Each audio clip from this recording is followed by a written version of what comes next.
जो दिखाई देने लगते हैं। हम गुरुजनों को बहुत बहुत संत मानते हैं, इसके आगे हमारी दृष्टि है, और उसमें भी कुछ प्रश्नवाचक चिन्ह रख के संत मानते हैं।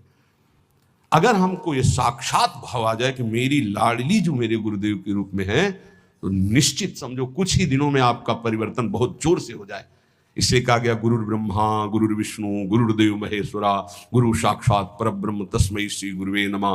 पर ऐसा केवल बोला जाता है, श्लोक में भाव किसी के बिरले होते हैं कि मेरे परब्रह्म परमात्मा साक्षात गुरुदेव जी, मेरी लाडली गुरुदेव जी।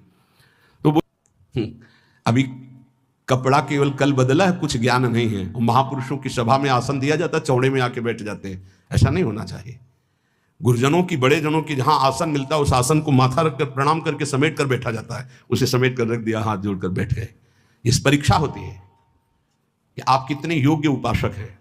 वयोवृद्ध और सिद्धों की बात जाने दो, लेकिन साधक को चाहिए कि अगर सभा में गुरुजनों की या पूज्य जनों की सभा में आसन मिले तो आसन पे नहीं बैठना चाहिए, तत्काल उस आसन को प्रणाम करके समेट कर रखा जाए और जमीन पे बैठा जाए, या अन्य उस आसन, विशेष जो आसन दिया गया उस पे नहीं, उसका कोना पकड़कर धीरे से हटा के फिर ऐसे। ये महापुरुष जन इसको देखते हैं ऐसे बड़ी प्रवीणता से, आत्मा साक्षात गुरुदेव जी मेरी।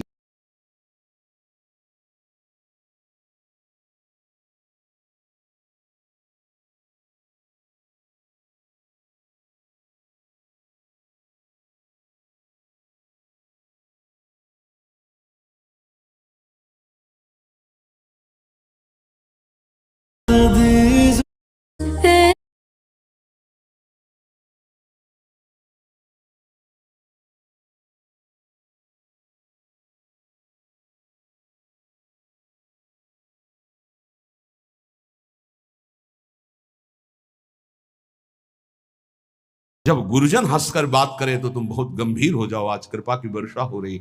जवाब, जब गुरुजन हंसकर बात करे तो तुम बहुत गंभीर हो जाओ, आज कृपा की वर्षा हो रही।